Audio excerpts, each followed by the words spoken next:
There should be a caption under me that says, "Why is this man smiling?" Good afternoon, Coronado, and welcome to the Coronado Rotary weekly meeting. And to kick off, we have Ann Stockdale to do the invocation. Ann Stockdale to do the invocation. There we go. Third time's a charm, man.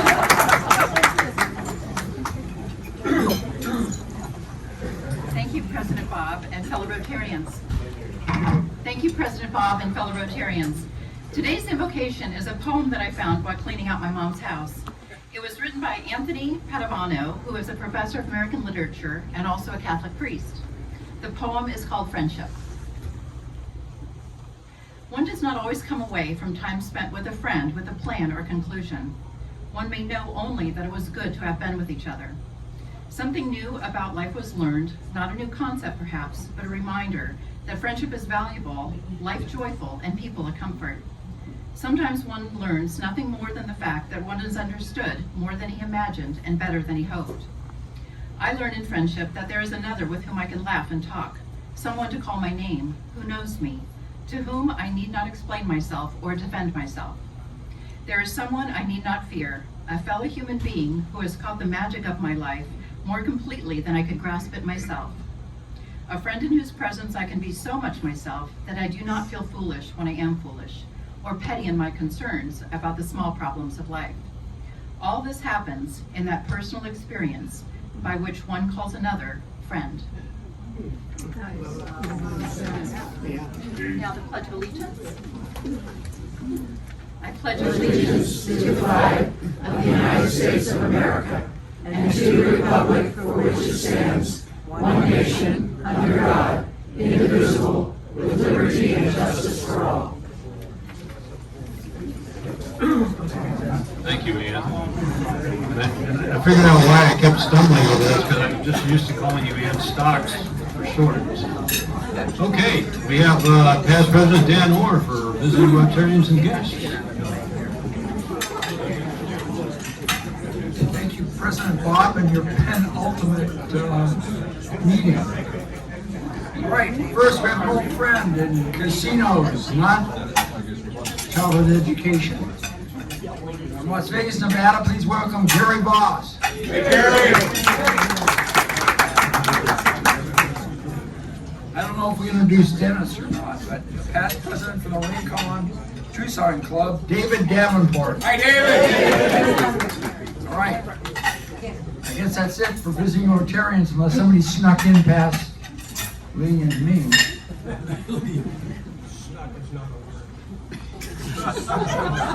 Okay. Guests of Rotarians, my left, your right. Oh, Pedrati, nice to see you. Thank you. I'd like to introduce from the Warrior Foundation today, Sandy and Brian Lemcooler. Sandy's the CEO there, and Povis Vikalis.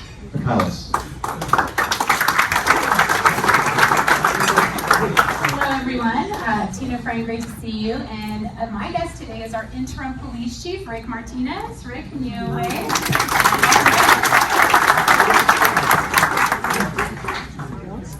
President Bob, fellow Rotarians, I'd like to introduce my guest today.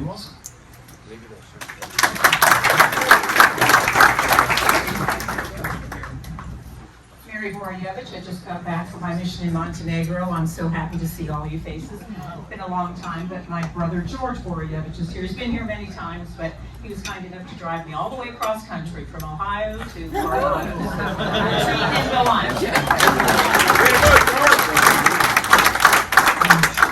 President Bob, fellow Rotarians, I have two special guests today. First, I would like to introduce you to Melissa Crow. Melissa Crow, yay. We're so excited. She is a business owner here in town, but we go way back. My very first concert, the Beach Boys. Melissa, we grew up here in Coronado. She left for a little bit, went to Hollywood with Terry Curtin for a bit. We got her back now. She's a business owner here in town at Fair Trade Decor on Orange Avenue. So very happy to have her here. Not just bring one, I needed to bring two. So this is Shannon Canoe. Oh, and I'm rhyming. I just met Shannon recently, new to Coronado. What an entrepreneur.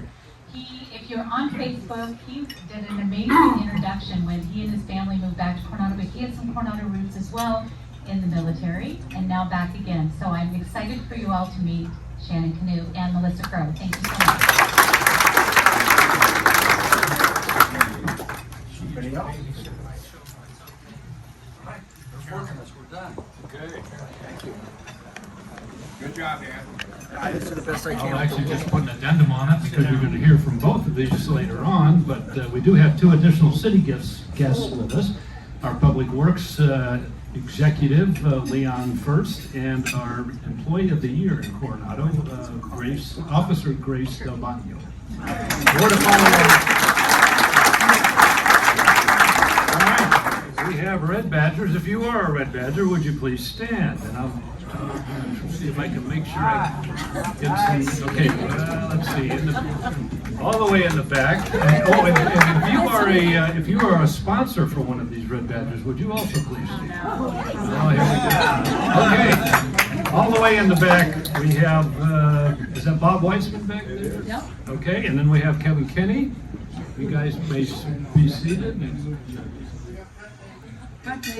Brett Davis all the way back, actually, and then Bernice, we just did, where's Bernice? We did her last week, and she's not here. Okay, Tina Friend is still a Red Badger. Michelle, where did Michelle go? There's Michelle, and Julie Gallagher is there, and Carol Young, right. Okay. Got all those, okay. Welcome, Red Badgers, and we're delighted to have you in this club. You are the future of the Coronado Rotary Club. Okay. Let's take a look at announcements and coming events and things around town. We are in June, which you would think would be outdone by July is the most patriotic day or month of the year, but not true. June is it. And we currently have flags already up on the avenue because today it is Juneteenth, and we're going to let the flags wave for another few hours and take them down at 5 o'clock today. If you'd like to participate and get your daily exercise, please join us there at 5 today at First and Orange. We're going to do it again on Friday to honor the League of Women and the League of Wives, excuse me, and be a pretty cool ceremony there at Star Park that coincides with that. Our big event, our big fundraiser, one of the three that we do, Low Tide, is on the weekend here Sunday. So everybody here, I think, is involved in some way in that big event. So we're looking forward to that. Governor's dinner. Do we still have any spots there, Jane, or we're full?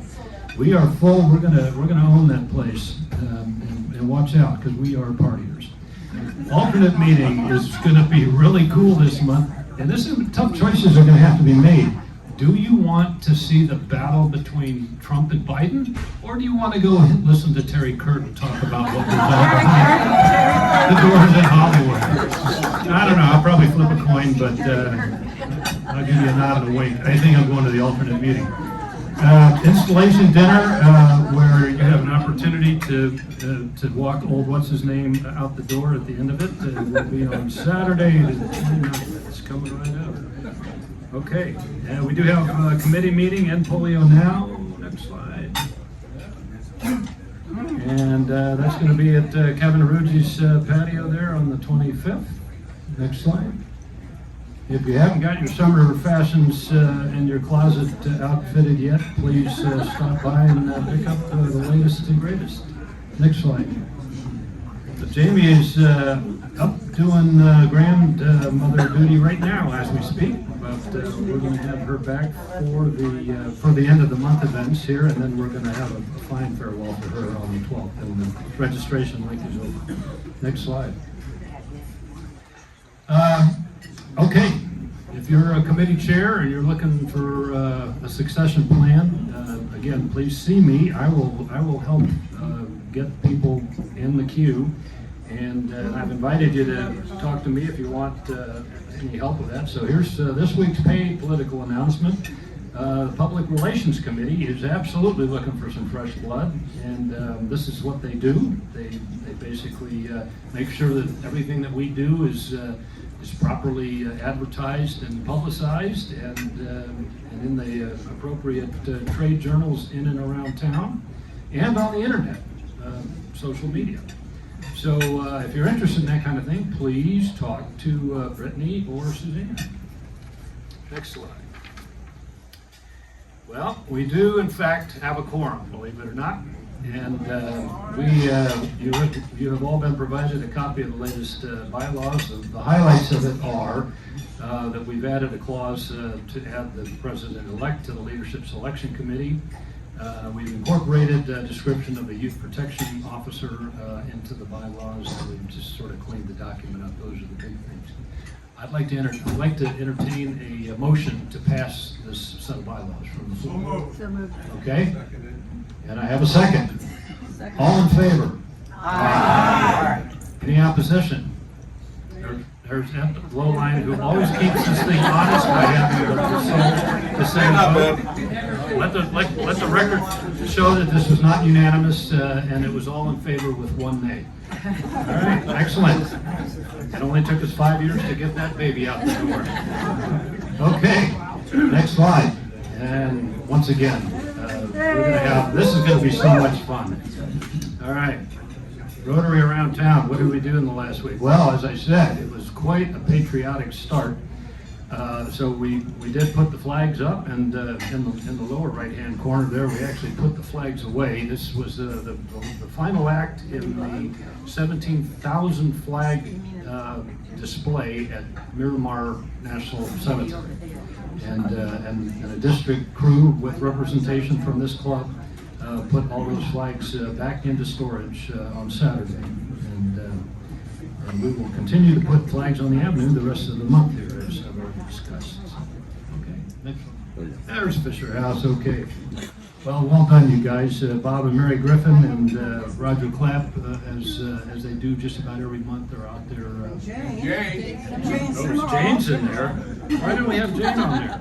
Well, you can see she's up there. I'm sorry, Jane. Let's all hear it for Jane. She did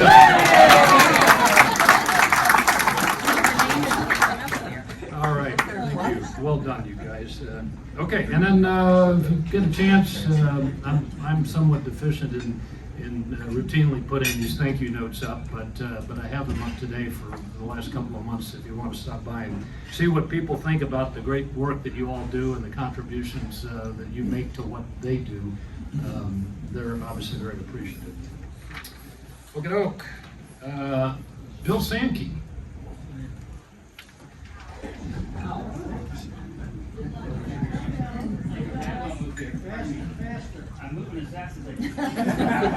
It's just like playing football. Exactly. I'll come with linebacker arms next time. I apologize for sitting in the back of the room knowing I was going to give you this. We're flexible here. President Bob and fellow Rotarians, the joy of Rotary is visiting Rotary clubs all over the world. Some of you know that my wife and I just got a house in Cape Cod. We're not far from Hyannis.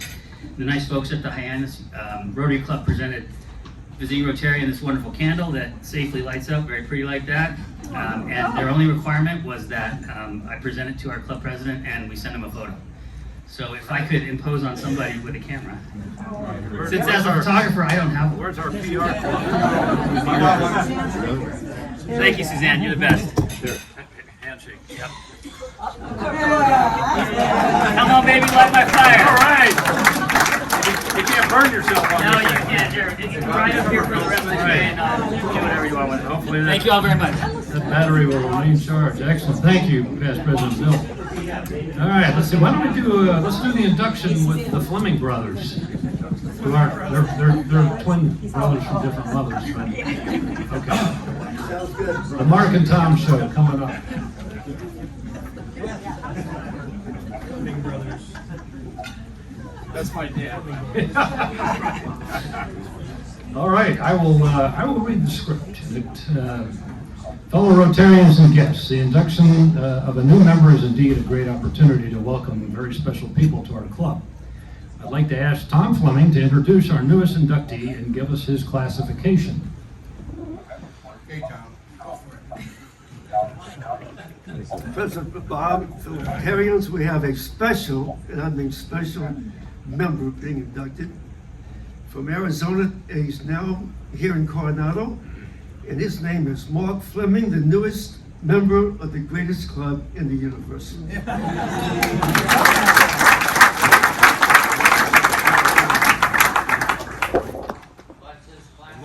Mark's classification is construction management and innovation, and if you ever corner him, he's got some great stories to tell about that. So put that in your back pocket. We welcome you to the best Rotary Club in the known universe. Be speaking in hyperbole, which is linked to our global organization of volunteers dedicated to improving this world. Our club thanks you for your willingness to share the values of service and fellowship in Rotary. A new member in our club means fresh ideas, new enthusiasm, and greater fellowship, which leads to outstanding service. One of your major goals, Mark, in this club is service above self, which means participation by saying yes when people ask to serve, and hence becoming part of the amazing people of action. We have one question for you as you join, Mark. What was your primary motivation to become a Rotarian? Thank you. Well, speaking of service, part of my primary motivation was I've already been asked to be a future chair of the alternative meetings, so I figured I should. But in reality, my interest in this group is service to the community. I also like having fun and look for opportunities to make new friends, and this seems like a great place to do all three of them. Thank you. Thank you, Mark. It's with great pleasure, and on behalf of the Board of Directors and all of our members, that we welcome you to be our newest member of the Rotary Club of Coronado. Tom, please present Mark with his Rotary pin.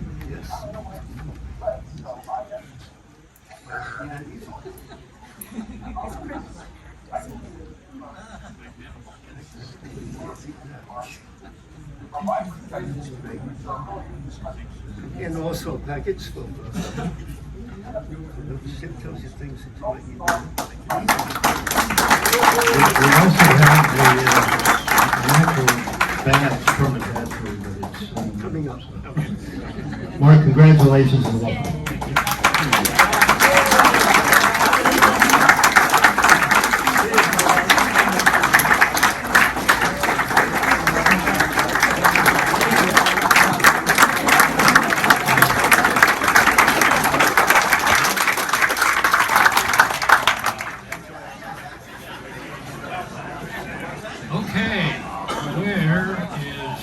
Where are my musical guests? Ordinarily,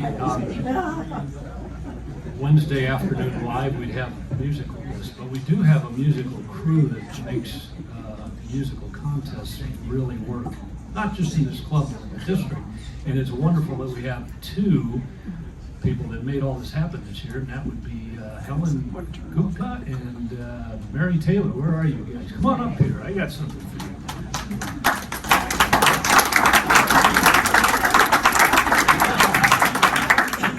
The two people you see walking up here had two of the hardest jobs in district-wide here, by the way, this past year. Helen had to organize our local music contest when nobody really wanted to apply. And it took a lot of effort to go out and socialize what we do in terms of honoring young musicians. And without her behind that, we would not have had a local music contest here in this place. And it was right down to the wire. And then about that time we said, well, that's great. We got one for the club, but the district said, well, we're not having one because we don't have anybody to run it for the whole district. We have 62 clubs in the district, and this club said, no, that's not going to work for us. So we had a volunteer. And that was Mary Taylor, who took on the whole district platform and made the district music contest work. You guys are truly superstars. Thank you. Thank you Thanks, very much. Mom. I didn't expect this. Thanks. Service above self, way above self. Well done. So actually, just so you know, our young music winners for the district are playing at the governor's dinner. Ginger Cox, you're way at the back, so you're gonna have to meander your way up here too. I see you back there. While she's coming up, I'll tell you that Ginger and Jenny Johnson, who is absent today, but I will also award her a Superstar Award, lead the Imperial Food Bank Committee. And every month they organize getting stuff together and outfitting this very important way that we address food insecurity. So, Ginger, you are always a superstar.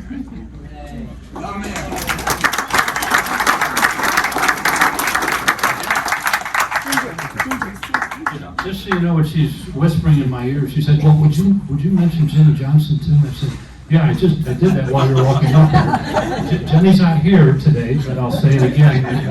I owe her a Superstar pin, and I have one here in case she showed up unannounced, but she wasn't registered. So the two of them have led that committee and really made a difference in our local community. Without them, a lot of people's lives would be a lot worse off. So thank you, Ginger and Jenny.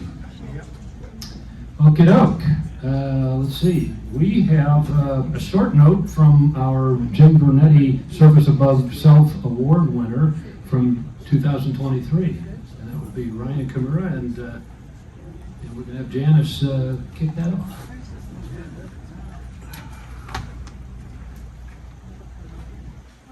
We have a tall president. Anyways, it's been my pleasure to serve as your youth service director for the past 2 years, and one of the best, most fun thing that I have to do is to introduce the youth in our community that have gone above and beyond for this club. So we have Ryan Kimura, who received the Jim Vernetti Service About Self Scholarship last year, and he has just started his school at UCLA. So without further notice, he's going to tell you what he's been up. There will be a testimony. Hello everyone, my name is Ryan Kimura, and I won the Service Above Self Scholarship last year. I'm currently at UCLA. I was an undeclared engineering major freshman year, and I'm declaring this summer as mechanical engineering.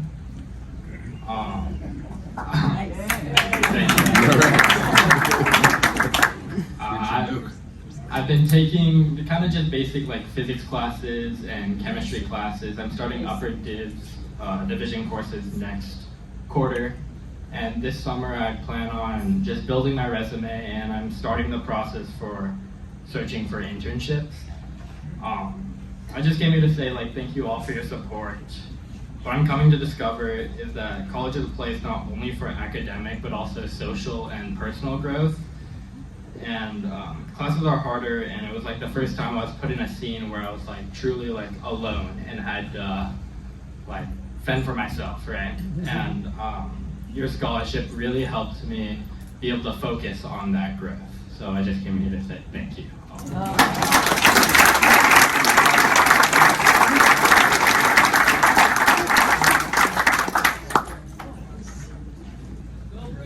Yahoo! Okay, we are going to have a short note from Sandy Lemcooler from the Warrior Foundation Freedom Station.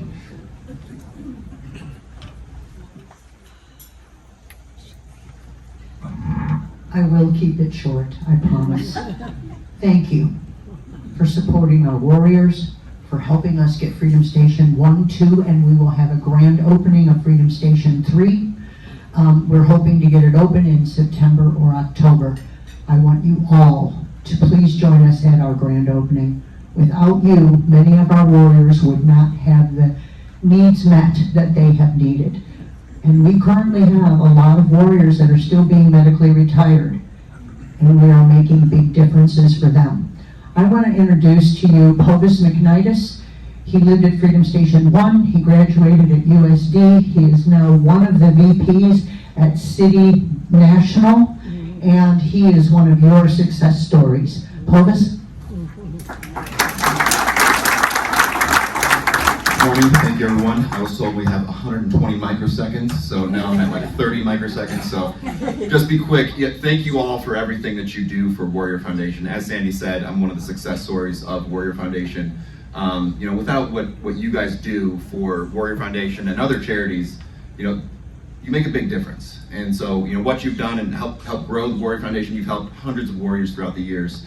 And without all that, they wouldn't be at the places that they are now. So thank you so much. We're looking forward to the ride and stride. Appreciate you guys.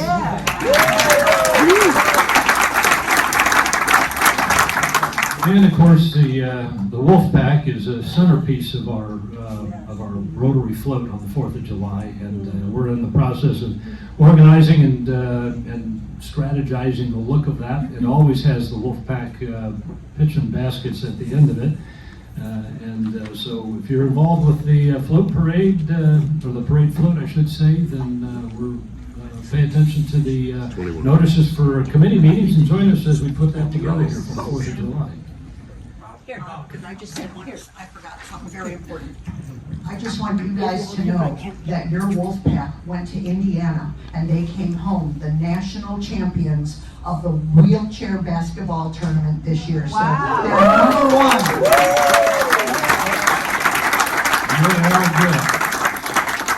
That's great news. Thank you, Sandy.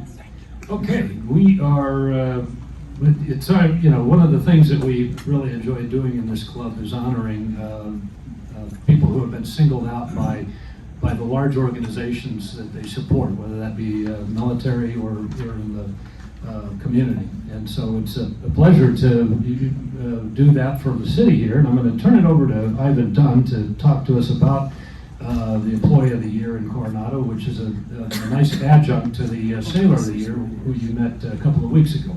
So Ivan, take it away. Thank you, President Bob. Yeah, thanks to him for reinstating this. This effort by us to recognize excellence and service above self and so on stopped sometime prior to during the pandemic. So we managed to reinstate this, and last weekend, those of you who were here saw us do that for our military neighbors. I mentioned then that we're known as that military club. Well, we do a lot more than that. We're also today going to recognize 92118. And we have done that at one meeting in the past. We decided to give each of these awards separate and distinct, attention at separate meetings. So I'd like to invite Tina Friend to come up here and take over and introduce this year's Employee of the World for Coronado. The world. Yeah. Love it. And may I ask Council Members Donovan and Duncan to please join us up here as well. Since this is a city recognition, we want to acknowledge their support. And I think those are all of our current council members. And I'd also like to invite up our interim police chief, Rick Martinez, and our Employee of the Year. So I also want to echo our just tremendous appreciation to have this opportunity to have the Rotary Club recognize our Employee of the Year. It really, it is a remarkable honor, and it really transcends just the city, the community, and it really puts them to a more deserving individual. So let me just take a quick moment to talk about how the Employee of the Year is selected every year. So within the city of Coronado, every quarter, employees will nominate fellow employees to be that Employee of the Quarter, and they recognize for amazing service, wonderful attitude, just really remarkable accomplishments. And I receive a lot of those, and so I get the honor of choosing the Employee of the Quarter. And then at the end of the year, the executive team gets together and we look at all of those quarterly nominations and we select our person. So it is really just my incredible honor to recognize our police officer, Grace Del Bagno, as our 2023 Employee of the Year. So I want to tell you a little bit about Officer Del Bagno. So she started in law enforcement about 10 years ago in 2014. So congratulations on a decade of public safety service. She joined Coronado PD in 2016, so most of that time has been spent with us. And I think you all probably know her from the role she held for 5.5 years as our school resource officer. So just as we were coming in today, a student who's in a sailing camp ran over and gave Grace a hug and was so excited to see her. So Grace has touched so many of our youth through our school. She's been teaching 4th through 8th grade for years now, teaching them about citizenship, how to make good choices, decision making, all of these wonderful things. And in fact, she actually completely redesigned the curriculum. So we used to have something called the GREAT program, and she rebuilt that into our Crown City Safety Ambassador program, just recognizing we need to stay current. We need to really reflect the challenges that our youth currently have now. So just remarkable. So she has touched so many lives of our youth, which is very, very critical that you develop a healthy relationship with law enforcement and our youth, and they know that this is a safe, supportive team surrounding them. She also is a leader in many other ways. She's our bicycle instructor. She has taught active shooter trainings and managed those. She's our threat liaison officer through the San Diego Law Enforcement Coordination Center. I'm not entirely sure what that is, but it sounds very, very good. She's done bicycle diversion programs, all those e-bikes zipping around. We've been working on that, so if children are given citations, they have the option to go through a Saturday school to learn how to more safely operate their e-bikes. So she's been a principal in that. She received the Community Champion Award from Coronado Unified. She received the 2023 Scottish Rite Award for, again, her excellence in the schools. She's also our point of contact for various law enforcement philanthropies, like the Teddy Bear Drive, Special Olympics, and Shop with the Cop. Have you heard about these? Again, very strong youth engagement opportunities. And then I have to mention, has anyone heard Grace sing before? Yes. I really believe it. When you have a fully uniformed police officer step up and take the mic and belt out the most beautiful rendition of the national anthem, it's incredible. So she has awed tens of thousands of people at Padres games. She's awed us at our concerts at Park and other events. She's going to awe us on Friday at the League of Wives Memorial Dedication Ceremony. So if you're going, you're in for an extra treat with Officer Del Bagno. So she has also a spouse in law enforcement. She enjoys traveling. She's just a wonderful, dedicated individual, and we are so lucky and grateful to have her in our community. So would you please, thank you for the recognition, will you please join me in applause for Officer Del Bagno?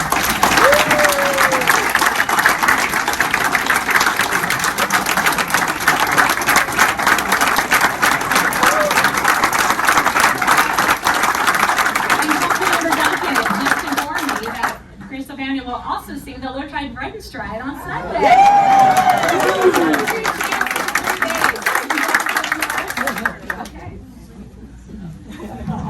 Thank you all so much. I will say this, that the people in this community make it really easy for me to do what I do, to come to work every single day. I consider myself very, very blessed. And at one point I thought I was going to leave law enforcement from my old agency. And when I came here, I really struck gold. And my mom finally stopped bribing me to leave law enforcement. I really appreciate it. Thank you all so much for the support of your law enforcement officers that are here. And like I said, you make it very easy to do what we do. So thank you.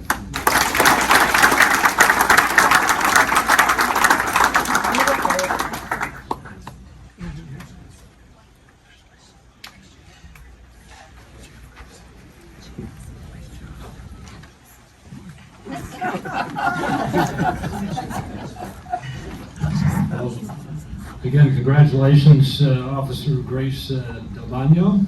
And now that she's comfortably seated, we'll have our city manager come up and introduce our guest speaker. Yeah, it's a twofer today. Making up for last time. So, President Bob Friendly Rotarians, it is really also my honor to be able to introduce our guest speaker this afternoon. I don't know if you all saw the bio, and President Bob did introduce him, but we are being joined by the city's Public Services and Engineering Director, Mr. Leon Furst. And let me tell you a bit about him. So Leon he's our top engineer. So he's a registered professional engineer in civil engineering. He has 25 years experience. He was educated locally in San Diego State. Previous to us, he worked for the cities of Lemon Grove and most recently La Mesa. I poached him from La Mesa. He was the first executive hire I made, and we have not looked back. Leon really offers incredible, amazing experience and dedication for the city. In addition to just his vast experience and understanding of the intricacies, let me just say, of local government, what I really appreciate about Leon, he's a strong systems thinker. So he's always thinking about, do we have the right procedures and infrastructure? How do we get ourselves to make sure that we're a very proactive organization and not a reactive organization? It's very easy to slide into being reactive. And when all of our conversations are about what can we do with our stormwater, our wastewater, our traffic lights. and he's finding troubleshooting so many improvements we can make. Like, it's dazzling. We have a great community, and it's going to be even better under Leon's leadership. So we're very excited to have him here. He is going to take us on a tour of underground Coronado. And I know. So just hold on to that. It's actually very exciting. And again, you will walk out of here dazzled at how complex the street is beneath your feet. You think, yeah, it's road, whatever. No, it is an incredibly complicated ecosystem. There's a lot of regulatory fibers interwoven in there, and it's very hard to get things done, but we're doing it. I will say, Leon, so he's been such a positive addition to us. Personally about him, his wife is also an engineer for the city of San Diego. So literally they'll go on dates and he'll say, let's stop by the Transbay pump station and check out something. This actually happens. It's amazing to me. I'm like, Monica is still married to you? Okay. His daughter Samantha just graduated from Pepperdine, and his son Jacob is at Point Loma Nazarene right now. So really sending off wonderful humans into the world. So without much further ado, please welcome Mr. Leon First.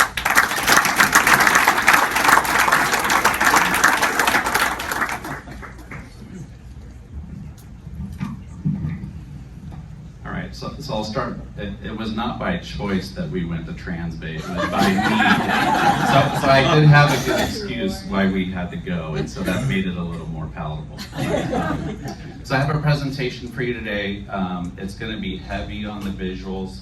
I will be pointing out several things, really to help you understand. So I really have a presentation to try to educate you on the vastness, and this is really only one topic. So I'd like to start by thanking Mr. Hines for providing me this opportunity to speak to you today.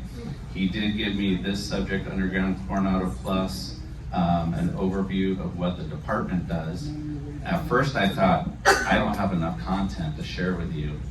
So I worked on the PowerPoint on Friday and Saturday and Sunday, Monday, and I sent it off yesterday, and I did a dry run this morning, and I ran long, so I know there's a time limit, so I will try to adhere to that. So, first slide. So I'll start off with, so we're going to talk about what's underground, but what is the definition of this area? So right of way, you've probably heard it more commonly where you have two vehicles that come to an intersection, and it's defined that one vehicle has the right of way over the other. In this case, right of way is the physical space in which a vehicle, a bicyclist, a pedestrian has the legal right to travel through without obstruction. So it's defined in the Muni Code. It's kind of a challenging definition, so I put my own version. City right-of-way is a legal right of passage that allows public use of property owned by the city. It includes an area below or above the streets, alleys, roadways, highways, and other public ways. How do we acquire this right-of-way? Well, typically it's by new development. So if you ever go to a city that's undeveloped and there's a need for access, somebody wants to build a commercial center, a subdivision, generally you need this right-of-way to get to and from that. So generally by growth is where this right-of-way is established, and it's usually established by the property owner, the developer, that conveys a portion of that to the city. So next slide. So what does that look like in Coronado? So all the green are city streets. We have 47 miles. The red are alleys. We have 10 miles. And then for emphasis, I made blue, which is the Caltrans right-of-way. So we don't own that right-of-way. They do, and they maintain it.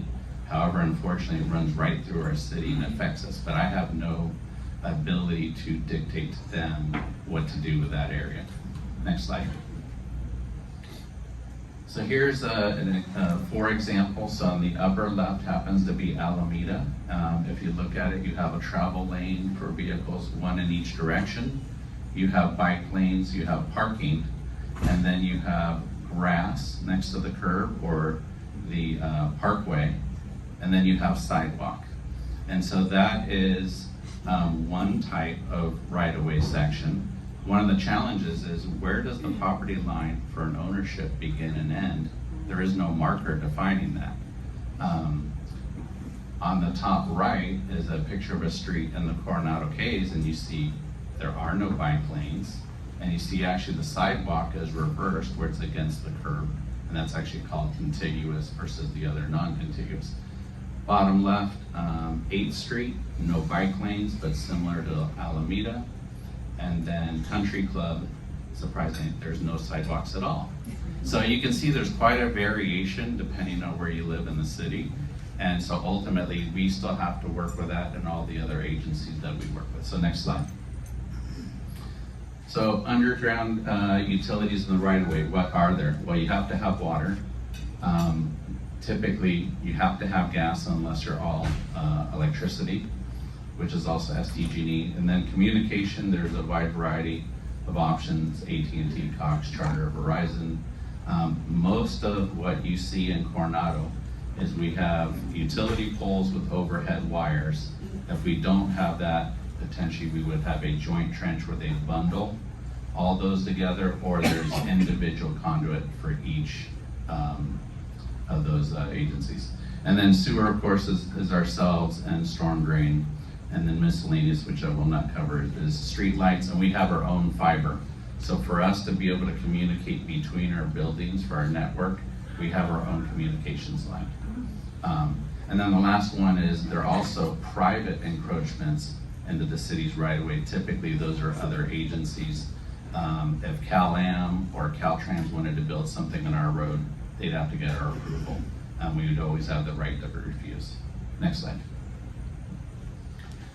So water, very unique situation. So Cal-Am provides the water to Coronado and a portion of IB. Cal-Am is wholly owned subsidiary of AmWater. AmWater is private. I have never experienced this in my career at all the other agencies I've worked at. And AmWater actually operates in 14 states, and there's 13 service areas alone in California, with obviously ours being one of those. As I mentioned, uncommon in my experience, and they fall under the California Public Utilities Commission. So whenever I need to request information from them, the first thing they say is, we're under the CPUC, we don't have to give you the information. Okay, that's a challenge. I have projects I'm trying to build. Or I have to sign a non-disclosure agreement that I can receive the items, but I can't give it to anybody. That presents a challenge.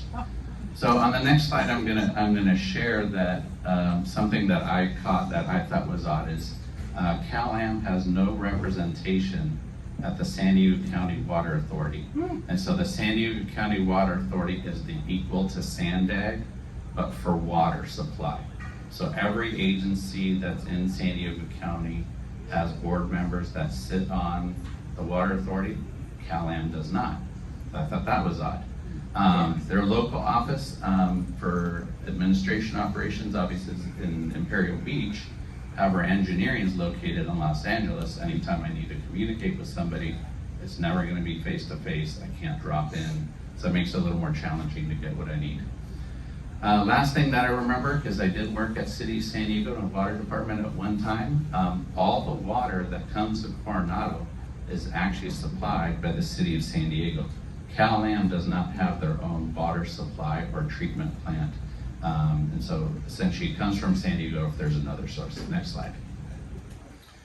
So this is the graphic. I talked about the Water Authority. These are all the member agencies 1 through 23. I circled in the red the area of Coronado and Imperial Beach. It's the only area not labeled with a member agency. So next slide. All right, so moving on to gas and electric. As we know, SDG&E is really the only provider in the entire county. I also noticed that they do serve a portion in Orange County. They are also under the CPUC. So again, when I need something from them, they can tell me no. I have to get a non-disclosure agreement. Then I get the information, I can't share it with anybody. Makes it kind of challenging. So SDG&E for a very long time was always in the power supply and distribution business, and as we had seen the development of community choice aggregation, or CCA, SDG&E is essentially getting out of the supply side and they're only doing the distribution. I put a definition of a CCA, but essentially I would believe probably 90% of the residents in the county have an agency that has formed a CCA. The most recent one that I recall was City San Diego, Lemon Grove, Chula Vista, I think Ivy and Encinitas formed San Diego Power, really with the intent that they are picking the power or a green power and then having SDG&E supply that power to its residents. Next slide. Just quickly, communication that I touched on, Cox, AT&T, Verizon, Charter, but really we're seeing an evolution. We started with telephone, cable TV, then it became internet, and now we're getting into cell service. So it's a very dynamic situation in which all these companies are fighting for your money. And so it doesn't seem to be regulated very well because they're all in private business and they're trying to get your business as fast as possible. They do take secondary to SDG&E, so I have a picture here of a pole. Next slide. So if you're around town, unfortunately you're going to see a lot of utility poles. Those are probably 99% owned by SDG&E, and how would you know? Look at the very top lines and you'll see power. Sometimes you'll see more than one set, but typically you have, probably like on Pomona would be a good example, you'll see multiple sets, and they have transmission where they're going long distances, or distribution. But then lower down on the pole, or much lower, is communication, and that's where your Cox and your AT&T and your Verizon are all sharing really that lower level. So this is what we have. This is not what we want. Next slide. So ultimately what we want is what you see on the upper left slide is you see a conversion. You see a utility pole with power on it. I see some communication, and ultimately they are undergrounding that into a trench, and you can see multiple conduits in which each of those businesses owns one or more of those conduits. And then on the right-hand side, you can see as they were working on the project, they encountered another utility, and so they have to work around or snake through that. Next slide. And then here's the ideal, probably, best example would be the K's. There is no overhead power or communication at the K's, so you can see a brand new development the road is in. They haven't graded all the lots, but they are installing the joint trench as part of the project. Next slide. All right, my favorite topic, almost favorite topic, sewer. So we have roughly the same amount of miles of sewer as we have streets, because envision if you have a home, you need sewer connection. And if you don't have a sewer connection, you probably are on septic, which is no longer allowed. So sewer is mainly located in streets, alleys, but you're also gonna find, I think if you live in the country club area, that the sewers don't run in the street, they actually run in the backyards on the property line. And we've been doing some CCTV of those. So that's another form of where we may have something. And an easement is something that's dedicated from the property owner to someone else, but basically they can dictate the terms of what they're giving you. Those pipes vary on size, and they're really dependent on, well, how much flow are you trying to get in? So if I have 1 or 2 homes, it's one amount. If I'm in front of the shores and I've got a 10-story vertical building, that flow is gonna be significantly less or more for the same square footage of area. And then the distance I'm trying to go and the slope. So you'll see in the road at intersections, probably a round metal cover. That's more than likely a sewer manhole. So anytime we have intersections or bends in pipe, we have to have access where we can clean the pipe or inspect it. If you live in a cul-de-sac, we may have a smaller cap where we just need to get in and clean the line. So generally, we don't want to space more than 300 feet. The Vector truck, the giant truck that we have that has a combination, has a hose of 600 feet. So at times we will just go one manhole at a time. If we can, we'll shoot through one to a second. which makes it more efficient, but generally we never go more than 2. For sewer, you have to have a minimum slope. So if I want this to drain, it better be going in the positive direction of gravity. If you've ever pulled a building permit, I think you probably know a 1/4 inch per foot is probably what your building inspector told you needed to have. The larger the pipe, we can go a little bit flatter. But ultimately, as an example, if I went 1,000 feet long, so 20 homes in a row, I would need to have that pipe drop 4 feet. But if you think of the location of the Ks and the location of Transbay, that would get awfully deep, and we would never be able to build something like that or maintain it. So pretty much the goal for a sewer manhole, the depth is about 7 to 8 feet. But again, every 1,000 feet I go, I'm dropping 4 feet, 4 feet, 4 feet. I've seen multiple manholes at 25 feet deep. That's not very enjoyable when you're looking down, or if you have to go down inside of that. So essentially what happens at some point, you can't keep digging deeper, you need a pump station. And last bullet, definitely shallower sewer mains are easier to maintain and then much cheaper to replace the hire contractor. So next slide. So if I keep going deeper and deeper, obviously I need a pump station, but this is all the sewer mains that we have in the city, and it looks actually very familiar to the green streets that I showed you earlier. So pretty much everywhere you have a home, you have to have a sewer. It looks like down in the Ks, there's a couple streets where there's no homes that are fronting, I think, the backs of the homes. So they're draining out onto the east side. And then the most important pipe in the entire city happens to be one at the top left, the Transbay Force Main. So all the sewer for the entire island goes through that one station and goes across to the Embarcadero, ultimately to a City San Diego facility. So when we were at the hockey game and my texts were going off that the alarm was off at Transbay, I told my wife, hey, I need to go somewhere. So that's how I ended up there. Next slide.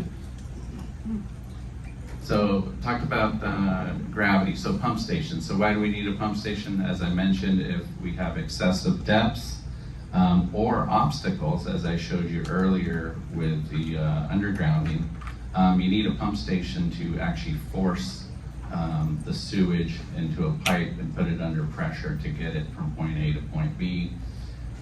One thing I've learned, which I'll repeat in the storm drain site, Coronado is very flat. We have no hills. Lemon Grove has a lot of hills. La Mesa has a lot of hills.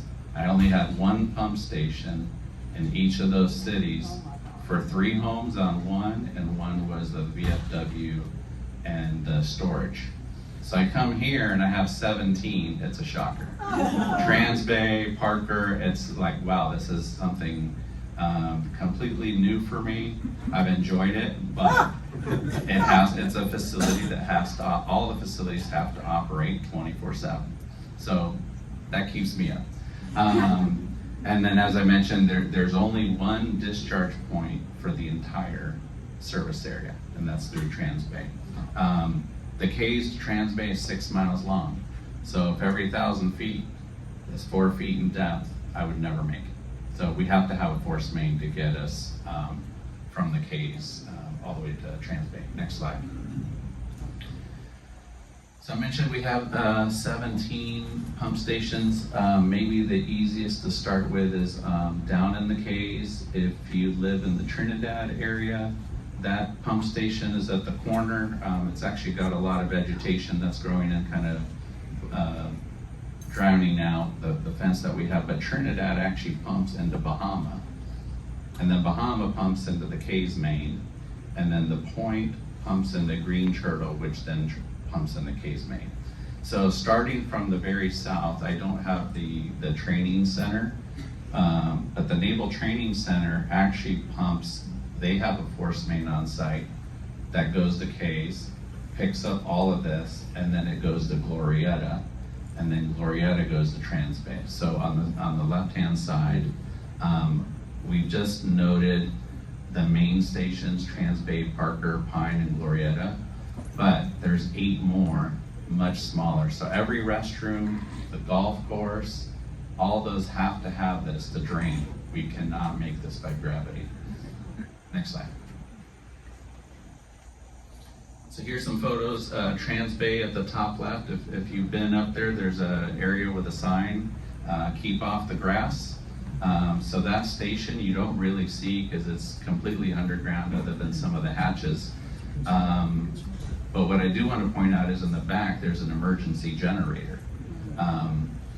Unlike Glorieta on the bottom left, there is no emergency generator. So if we lose power to Glorieta, we have to run out and bring our own power and hook it up.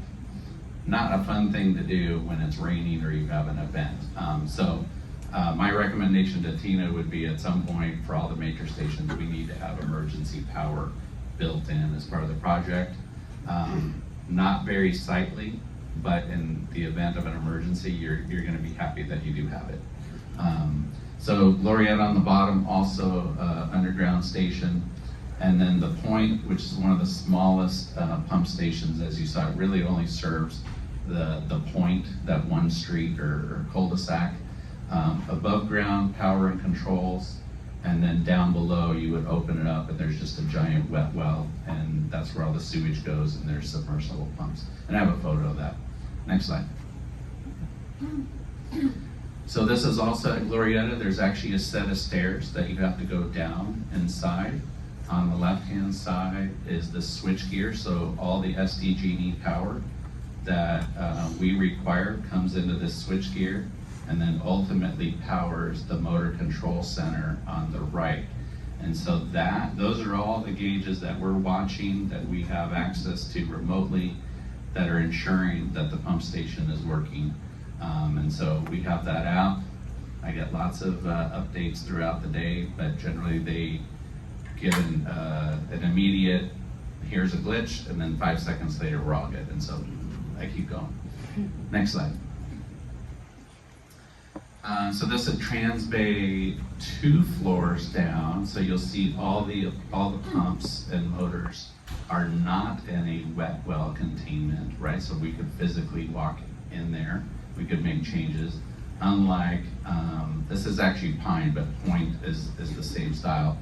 For us to actually get in there, we would have to have a confined space set up, and we'd physically have to lower somebody down.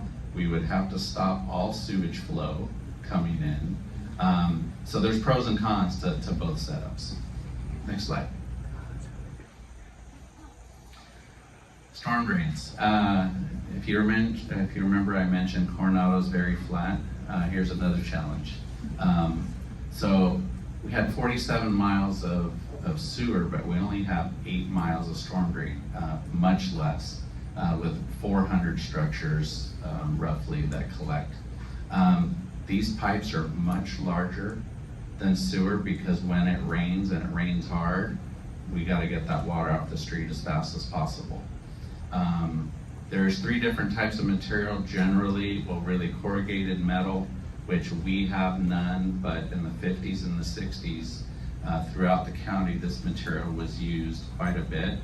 All that material is failing, so when you see failures on TV and they show this kind of jagged metal and it looks like, it's spun, that's the material that is aging that needs to be fixed. So luckily we have reinforced concrete, much more durable, and then a material we're starting to see, there's a lot of hesitancy from cities to use is high density polyethylene or like a plastic pipe.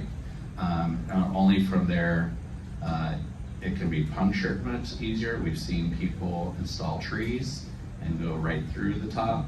Or there's another city that was having issues with the homeless accessing the storm drain inlet, starting fires and melting the pipe. So we got the best of the 3, so we'll leave it at that. So again, storm drain needs to drain by gravity. If we can't drain because we get exceedingly deep, we need a pump station. As I mentioned, flat streets are a challenge, but in addition, the tides are significant. So I have a picture of a pipe, but wherever we outlet, when the tides are high, there's nowhere for the water to go. And so we're dependent on, as the tides drop, we can actually, when we gravity, to drain those areas. So we have two existing storm pump station. It's Parker, and actually Parker's a combination of storm and sewer, and then Bandel, and we are in the process of trying to get a third at First and A. Next slide. And so you can see here on this slide, there's a lot less blue than there was green. And you don't need blue on every street, but you need it close enough that you can drain from the surface of the streets. But when you see large gaps like in the center of the village, which I'm going to say is north of 8th, south of 1st, Orange to I, that means all that water has to drain off, and it starts building and building and going over the curb and over the sidewalk. And it's really a function of, well, how fast is the rain coming? I've spent a lot of time at 5 Points. I've heard from residents it's not an issue, and I've heard from residents that say it is an issue. I've been there quite a bit and taken a lot of video, and we do have a project in the works to relieve that repeated issue where you can see it building up, and so we'll put flooded signs, but ultimately we need to get that water off the road. Where's 5 Points? So sorry, 5 Points happens to be, somebody better help me, it's right over there. It's the intersection right by the tennis courts. Okay. And so there on the left-hand side is Parker and Bandel. The red lines represent a force main, so that's water that's under pressure that's being pushed out, that comes out at North Beach. And if you happen to live in the Cays, you can see there's a lot more blue scattered out, and most of those are actually through easements. So it's private property, but there's a pipe in the yard that discharges. And so back to my previous comment about HDPE pipe, if you're a homeowner, you don't know the pipe exists, you decide you want to install a tree, and you go through the pipe. So that's why I'm not always fond of using HDPE everywhere. Next slide. Here's a couple of bits. So top left, those are storm drain inlets. So on a street, on the curb, that's where the water enters. For the Bandel and Parker basins, that would then drain to the pump station. Again, another station where it's underground, you don't see it above, which causes challenges for us because we always have to enter and go down and do a facility. Rain and facilities underground usually don't mix, so I would actually prefer to have my facilities above ground so I don't have to worry about water intrusion. So from Bandel, ultimately, Bandel and Parker both come out at North Beach, and you can see the two white P's. Those are the Parker pipes, and the one that you actually see water coming out of, that is Bandel actively pushing out. So one of the things you might want to take note is look at how high the sand is in relation to the water line. So we have to push that water up and over the sand into the ocean. Conversely, when we have high tide, the tides come back, want to go into the pipe, and then they go all the way back to Bandel, which then corrodes all the valves. So we got a challenge. Bottom left, the ferry landing. So this is the pipe between El Fernayo and Piois. I've been out there quite a bit. Took this photo. This was at low tide, but when we hit a tide of 3.25 feet, the water will be equal to the bottom of the pipe. When we hit 7 feet, the pipe is completely underwater. No water will leave First and A. Even at lower levels, we have challenges getting the water. So that's why we have that project over there. Next slide. Okay, so I've given you a vast overview of all the different utilities, but what does that look like? And so I took a screenshot off of F Street. So one thing you may see when you're out and about is there's always these markings on the street, right? There's a red and there's a yellow and a blue and a green, and you're thinking, wow, those are really old, those should have been removed. And I agree, they should have been removed. And we asked the other agencies to remove them. They don't always, but anytime any construction is to occur in the city's right of way, it's the law that a resident, a contractor, whomever has to call 811, and they would go out in advance and they would mark in white the area that they want somebody to come out and identify if there's a utility. The responding agencies use those color codes on the top left to mark out. So Cal-Am would come out, they would mark their water line, and they would use blue spray paint. So the blue line is approximately where Cal-Am's water main would be. We have sewer, we generally are in the middle of the street, so we would mark it out in green. And then storm drain actually happens to be the same color as sewer, so I put a thicker green line as if there was a storm drain line. And then I have another line because I had told you that we have our own fiber in some locations of the city. So what's missing from this right of way, and if you remember, we talked about like the back of sidewalk to the back of sidewalk is the right of way. In most cities, when you don't have alleys, your gas and your communication is either going to be under the sidewalk or somewhere within that paved area. So we're all fighting for the same space is the problem. And the larger these utilities get, the more challenging it becomes, especially when you have a storm drain and the pipe is 4 feet in width. And you have to have certain depths because you need laterals. So your sewer is not gonna leave your house unless it's gravity. So those sewer laterals need to go through all the other items.